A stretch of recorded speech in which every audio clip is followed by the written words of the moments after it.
الحمد لله نحمده ونستعينه ونستغفره ونؤمن به ونتوكل عليه ونعوذ بالله من شرور أنفسنا ومن سيئات أعمالنا من يهده الله فلا مضل له ومن يضلله فلا هادي له ونشهد أن لا إله إلا الله وحده لا شريك له ونشهد أن سيدنا ومولانا محمدا عبده ورسوله قال الله تبارك وتعالى وما أصابكم من مصيبة فبما كسبت أيديكم ويعفو عن كثير وقال الله تعالى إن الله وملائكته يصلون على النبي يا أيها الذين آمنوا صلوا عليه وسلموا تسليما. محترم سامعین، اللہ تعالی جل جلالہ کا لاکھ لاکھ احسان ہے کہ اللہ تعالی نے ہمیں جمعۃ المبارک کے لیے حاضر ہونے کی توفیق بخشی. آپ حضرات پر اللہ کا زیادہ فضل کہ وقت سے پہلے تشریف لائے،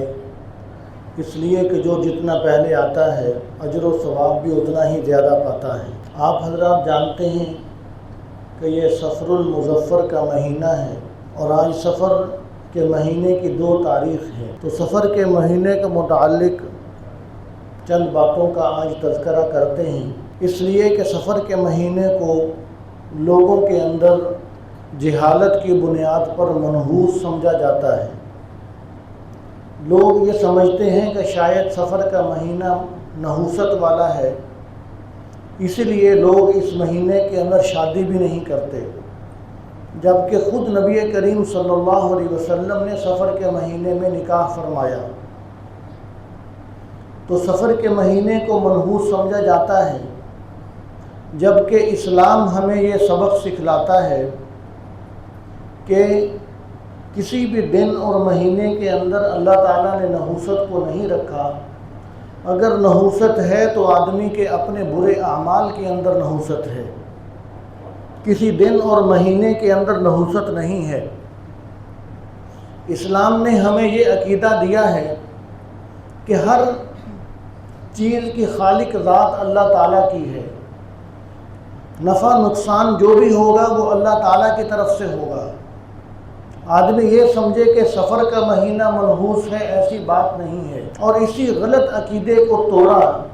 حضرت عمر بن خطاب رضی اللہ تعالی عنہ نے دریائے نیل کو خط لکھ کر کہ مصر کا علاقہ جب فتح ہوا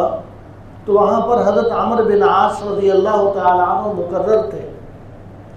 تو انہوں نے حضرت عمر رضی اللہ تعالی عنہ کو خط لکھا، فرمایا کہ یہاں پر ایک دریائے نیل ہے اور وہ خشک ہو جاتا ہے، اور لوگوں کا عقیدہ یہ بنا ہوا ہے کہ ہم ایک کنواری لڑکی دریا کے اندر ڈالیں گے تو پھر یہ دریا چلے گا. لوگ اس طرح دریاؤں کو چلا رہے ہیں، یہاں پر یہ نظام چل رہا ہے. حضرت عمر رضی اللہ تعالی عنہ نے فرمایا کہ آج کے بعد قطعاً ایسا نہیں ہوگا. حضرت عمر رضی اللہ تعالی عنہ نے دریائے نیل کو خط لکھا اور اس کے اندر لکھا، فرمایا کہ اے دریائے نیل، تو اگر اللہ تعالیٰ کے حکم سے چلتا ہے تو چل، اور اگر تو کسی کنواری لڑکی کے وجہ سے چلتا ہے کہ وہ لڑکی تیرے اندر ڈالی جائے گی تو پھر چلے گا، تو پھر ہمیں تیری چلنے کی کوئی ضرورت نہیں، ہماری ضرورتیں پوری کرنے والی ذات اللہ تعالیٰ کی ہے، اللہ تعالیٰ ہماری ضرورتیں پوری فرما دیں گے. اے دریائے نیل، پھر تیری ہمیں کوئی ضرورت نہیں، اگر تو انہیں چلنا ہے تو اللہ تعالیٰ کے حکم سے چل. اب یہ خط لکھا تھا کاغذ کے اوپر، یہ لائنیں لکھی اور دریائے نیل کی طرف بھیج دیں. تو یہ خط دریائے نیل کے اندر ڈالا گیا، تو یہ خط کے جانے سے ہی دریائے نیل نے چلنا شروع کر دیا، اور دوسرے دن ہی اس دریا کے اندر پانی 16 ہاتھ بلند ہو گیا، اور اس دن سے وہ دریا چل رہا ہے، آج تک وہ دریا چل رہا ہے. اس دن سے چلا، آج تک اس دریا کا پانی خشک نہیں ہوا. حضرت عمر رضی اللہ تعالی عنہ نے اس باطل عقیدے کو توڑ دیا. فرمایا کہ یہ مت سمجھو یہ اس طرح کی فضول جو باتیں ہیں، فرمایا کہ یہ تو زمانہ جہالت والی باتیں ہیں، یہ تو اسلام سے پہلے جاہل لوگ اس طرح کی باتیں کیا کرتے تھے۔ تو حضور صلی اللہ علیہ وسلم نے آ کے تو اس بات کو توڑا ہے، اس عقیدے کو توڑا ہے، اس لیے کہ نفع نقصان کے مالک ذات اللہ تبارک و تعالیٰ کی ذات ہے، تو اللہ تعالیٰ کو ہی نفع اور نقصان کا مالک سمجھنا چاہیے۔ آدمی کو کوئی پریشانی آئے تو آدمی اللہ تعالیٰ سے اپنی پریشانی کے دور ہونے کی دعا مانگے، بزرگوں کا واسطہ دے کر چاہے مانگے، لیکن اور اگر کوئی خیر مانگنی ہے تو وہ بھی اللہ تبارک و تعالیٰ سے ہی مانگی جائے گی۔ اور یہ سفر کا مہینہ وہی مہینہ ہے کہ اسی مہینے کے اندر حضرت علی رضی اللہ تعالیٰ عنہ نے مرہب کے 2 ٹکڑے کیے تھے غزوہ خیبر کے اندر، کہ جب غزوہ خیبر کے اندر سارے قلعے فتح ہو گئے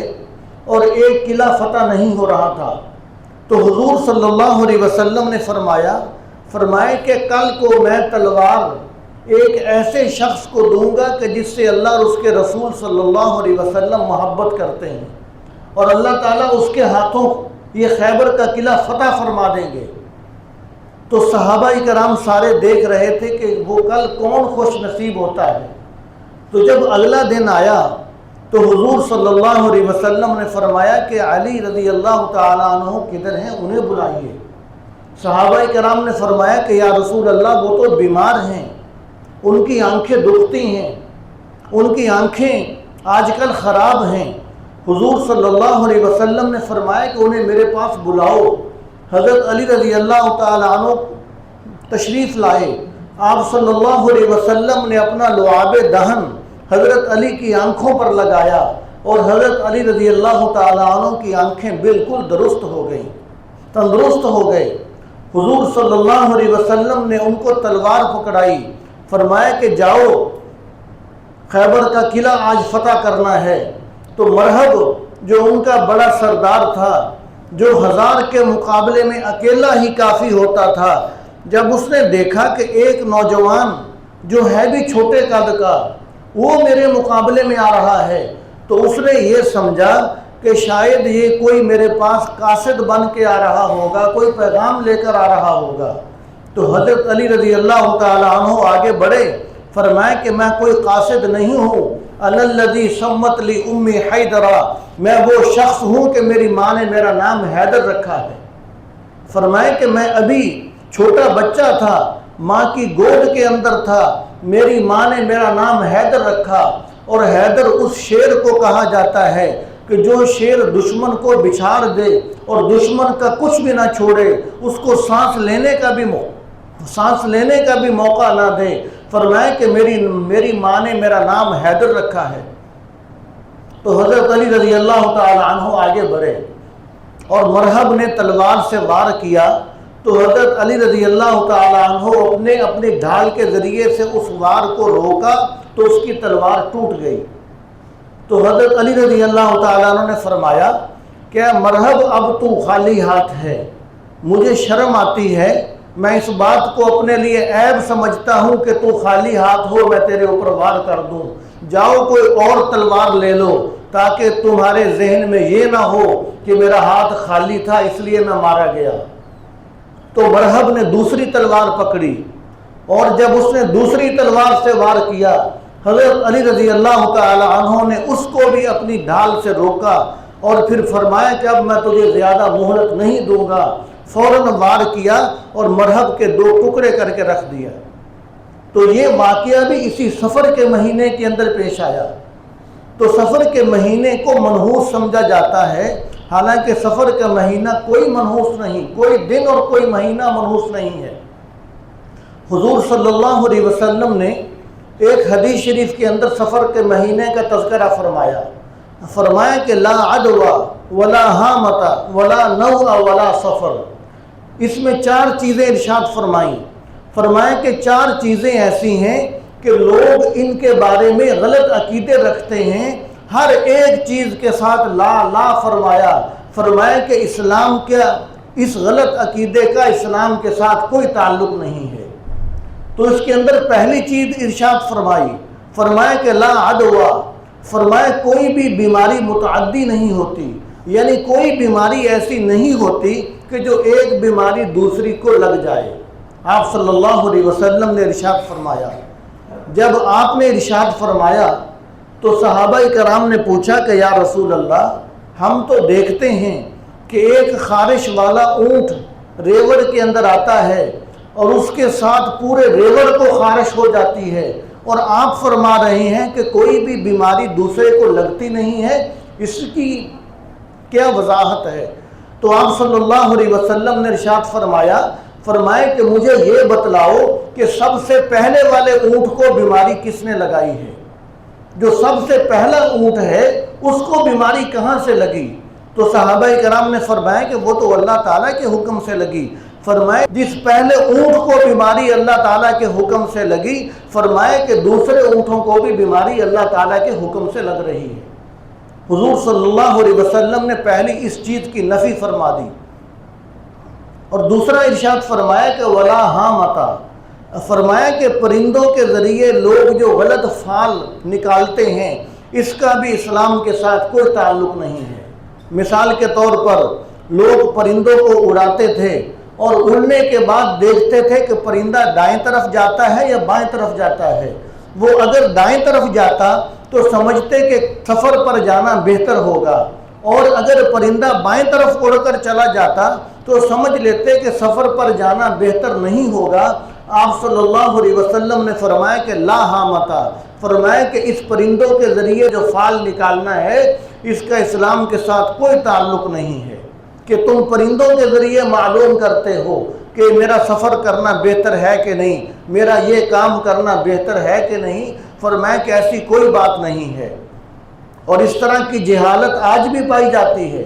بعض لوگ یہ سمجھتے ہیں کہ میرے سامنے سے یا میرے گھر سے کوئی کالی بلی گزر جائے گی تو یہ نحوست کی علامت ہے، یہ کوئی نقصان ہونے والا ہے، یہ کوئی پریشانی کی علامت ہے، جبکہ آپ صلی اللہ علیہ وسلم نے فرمایا کہ یہ زمانہ جہالت کی باتیں ہیں، ان باتوں کا اسلام کے ساتھ کوئی تعلق نہیں ہے۔ فرمایا کہ ایسی ویسی بات بالکل نہیں ہے۔ اور پھر آپ صلی اللہ علیہ وسلم نے فرمایا کہ ولا نوع، فرمایا کہ الو کے اندر بھی کوئی نحوست نہیں ہے۔ لوگ یہ سمجھتے تھے زمانہ جاہلیت میں حضور صلی اللہ علیہ وسلم کے تشریف لانے سے پہلے کہ اگر کسی گھر کے اوپر آ کر الو بیٹھ جاتا تو لوگ یہ سمجھتے تھے کہ یہ ہمارے لیے نحوست کا ذریعہ ہے۔ اگر کسی کے درخت کے اوپر الو بیٹھ جاتے تو لوگ یہ سمجھتے کہ یہ ہمارے لیے نحوست کا ذریعہ ہے، یہ منحوس جانور ہے، یہ ہمارا کوئی نقصان ہو جائے گا، یہ ہمارے حق میں بہتر نہیں ہے۔ جبکہ آپ صلی اللہ علیہ وسلم نے فرمایا ولا نوع، فرمایا کہ الو کے اندر بھی کوئی نحوست والی بات نہیں ہے، یہ تمہاری فضول باتیں ہیں۔ اور پھر چوتھی بات آپ صلی اللہ علیہ وسلم نے ارشاد فرمایا کہ ولا سفر، فرمایا کہ سفر کے مہینے کے اندر بھی کوئی نحوست نہیں ہے۔ فرمایا کہ سفر کے مہینے کے اندر بھی کوئی نحوست نہیں ہے، کہ سفر کے مہینے کو جو منحوس سمجھا جاتا ہے، فرمایا کہ ایسی ویسی کوئی بات نہیں ہے، کہ لوگ سفر کے مہینے کے اندر شادی کرنے سے بچتے ہیں کہ ہم نے شادی نہیں کرنی، یہ مہینہ نحوست والا مہینہ ہے۔ آپ صلی اللہ علیہ وسلم فرما رہے ہیں کہ ان باتوں کا اسلام کے ساتھ کوئی تعلق نہیں۔ یہ تو وہ باتیں ہیں کہ جو حضور صلی اللہ علیہ وسلم کے تشریف لانے سے پہلے زمانہ جاہلیت کے اندر لوگوں کے اندر پائی جاتی تھی۔ تو آج جو لوگ حضور صلی اللہ علیہ وسلم کی تعلیمات سے، قرآن و سنت سے، دین سے، علماء سے جتنے زیادہ دور ہیں ان کے اندر یہ باتیں اتنی زیادہ پائی جاتی ہیں، اس لیے کہ ان کے اندر وہی جراثیم آ جاتے ہیں زمانہ جہالت والے جو حضور صلی اللہ علیہ وسلم کے تشریف لانے سے پہلے تھے۔ تو چاہیے یہ کہ آدمی تعلیمات نبوی کے قریب ہو جائے، قرآن و سنت کے قریب ہو جائے، آدمی دینی تعلیم کے قریب ہو جائے، آدمی دین کو پڑھنے سننے سمجھنے کی کوشش کرے، فکر کرے، تاکہ یہ جو غلط قسم کے توہمات ہیں، جو غلط قسم کے وہم ہیں، یہ سارے کے سارے تاکہ دور ہو جائیں۔ تو اس لیے ہمیں ایسی چیزوں سے بچنے کی ضرورت ہے۔ اب دوسری بات یہ کہ اگر نحوست ان چیزوں کے اندر نہیں ہے تو پھر نحوست کن چیزوں کے اندر ہے؟ تو قرآن پاک نے اس بارے میں بھی ہماری رہنمائی فرمائی، فرمایا کہ وما اصابکم من مصیبت فبما کسبت ایدیکم، فرمایا کہ تمہیں کوئی بھی مصیبت پہنچتی ہے، کوئی بھی تکلیف پہنچتی ہے، فرمایا کہ وہ تمہاری بدعمالیوں کی وجہ سے ہے۔ پھر آگے ارشاد فرمایا کہ وَيَعْفُو عَنْ كَثِيرٍ، بہت ساری باتیں تو بہت سارے گناہ اور تمہاری بدعمالیاں ایسی ہوتی ہیں کہ اللہ تعالیٰ ویسے معاف فرما دیتے ہیں، درگزر فرما دیتے ہیں۔ اور قرآن پاک کے اندر یہ بھی آیا، فرمایا کہ اگر اللہ تعالیٰ تمہیں تمہارے گناہوں پر پکڑنا شروع کر دے تو اس زمین پر کوئی ایک انسان بھی باقی نہ رہے، سب کو اللہ تعالیٰ ہلاک کر دیں، لیکن صرف اس لیے باقی ہیں کہ وَيَعْفُو عَنْ كَثِيرٍ، فرمایا کہ اللہ تعالیٰ بہت سارے گناہوں کو، بدعمالیوں کو معاف فرما دیتے ہیں۔ تو جب بہت سارے بدعمالیوں کو معاف بھی فرماتے ہیں لیکن کچھ بدعمالیوں پر اللہ تبارک و تعالیٰ پکڑتے بھی ہیں، تو اس کو ارشاد فرمایا کہ وَمَا أَصَابَكُم مِّن مُّصِيبَةٍ فَبِمَا كَسَبَتْ أَيْدِيكُمْ، فرمایا کہ تمہیں کوئی تکلیف مصیبت پہنچے تو تمہیں سمجھنا چاہیے کہ یہ تمہاری ہی نحوستیں ہیں، بدعمالیوں کی نحوستیں ہیں، یہ تمہارے گناہوں کی نحوست ہے جو تمہارے اندر پائی جا رہی ہے۔ تو گناہوں کی نحوست کیا ہے؟ رشوت کی نحوست ہے، سود کی نحوست ہے، جھوٹ بولنے کی نحوست ہے۔ اب سود کا لین دین کرنے کی یہ نحوست تھوڑی نحوست ہے کہ سود کا لین دین کرنے والے کے لیے آپ صلی اللہ علیہ وسلم نے ارشاد فرمایا کہ اس کی مثال ایسے ہی ہے جیسا کہ وہ اپنی ماں کے ساتھ 36 مرتبہ زنا کر رہا ہے۔ حضور صلی اللہ علیہ وسلم رحمت للعالمین پیغمبر کا، شرم و حیا کے پیکر پیغمبر کا یہ ارشاد ہے، فرمایا کہ جو سود کا لین دین کر رہا ہے اس کی مثال ایسے ہے کہ اپنی ماں کے ساتھ 36 مرتبہ زنا کرنا ہے۔ اور سود کی نحوست کیا یہ کم ہے کہ اس کے خلاف اللہ تبارک و تعالیٰ نے خود اعلان جنگ فرما رکھا ہے کہ سود کا لین دین جو کرتا ہے اس کے ساتھ فرمایا کہ میرا اعلان جنگ ہے۔ تو اس لیے ہمیں سمجھنا چاہیے کہ نحوست ہمارے اپنے برے اعمال کے اندر پائی جاتی ہے، اور جھوٹ کے اندر نحوست تھوڑی ہے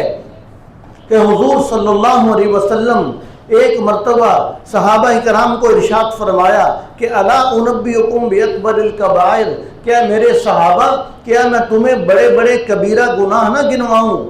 صحابہ نے فرمایا کہ یا رسول اللہ ضرور گنوائیے۔ حضور صلی اللہ علیہ وسلم بڑے بڑے گناہوں کو، کبیرہ گناہوں کو گنواتے رہے کہ یہ بھی کبیرہ گناہ ہے، یہ بھی کبیرہ گناہ ہے، لیکن جب جھوٹ کے گنوانے کی باری آئی آپ صلی اللہ علیہ وسلم ٹیک لگا کر بیٹھے ہوئے تھے، آپ نے ٹیک چھوڑ دی، ایک دم متوجہ ہو گئے، صحابہ سے فرمایا کہ الا، اے سارے صحابہ متوجہ ہو جاؤ، اب میں بہت بڑا گناہ گنوانے لگا ہوں۔ صحابہ متوجہ ہوئے، حضور صلی اللہ علیہ وسلم نے فرمایا کہ قول الزور، قول الزور، قول الزور، فرمایا کہ جھوٹ بولنا ہے، جھوٹ بولنا ہے، جھوٹ بولنا ہے۔ صحابہ فرماتے ہیں کہ آپ صلی اللہ علیہ وسلم بار بار فرماتے رہے کہ جھوٹ بولنا، جھوٹ بولنا، جھوٹ بولنا، اور ہم یہ تمنا کرنے لگے کہ بس کافی ہو گیا تھا آپ صلی اللہ علیہ وسلم اب خاموش ہو جاتے، اب خاموش ہو جاتے۔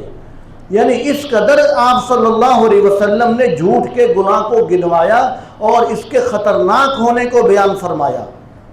تو جھوٹ کی نحوست پائی جاتی ہے معاشرے کے اندر۔ ایسے ہی غیبت کی نحوست ہے، پیشاب کی چھینٹوں سے نہ بچنے کی نحوست ہے، استنجے کے اندر احتیاط نہ کرنے کی نحوست ہے، بچہ پیشاب کر دے،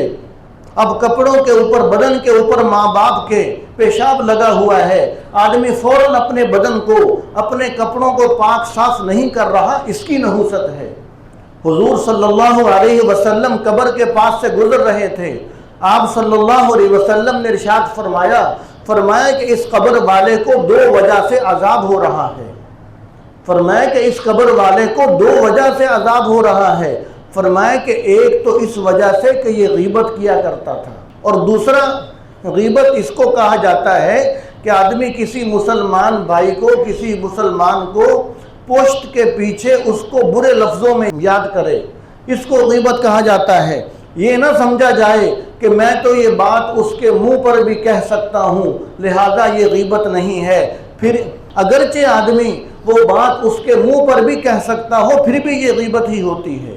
پھر بھی غیبت ہوتی ہے۔ اور بعض لوگ یہ کہہ دیتے ہیں کہ جی یہ جو میں بات کر رہا ہوں یہ واقعتاً یہ عیب یہ بات اس کے اندر پائی جاتی ہے، تو اس کے اندر پائی جاتی ہے تبھی تو غیبت ہے، اگر اس کے اندر نہ پائی جاتی ہوتی تو یہ غیبت نہیں ہونی تھی، یہ تو بہتان ہونا تھا، یہ بہتان ہونا تھا۔ تو اس لیے آپ صلی اللہ علیہ وسلم نے فرمایا کہ ایک تو غیبت کی وجہ سے عذاب ہو رہا ہے، دوسرا ارشاد فرمایا کہ پیشاب کے چھینٹوں سے نہ بچنے کی وجہ سے عذاب ہو رہا ہے۔ تو اب ان چیزوں کے اندر نحوست ہے۔ اب بے نمازی ہونا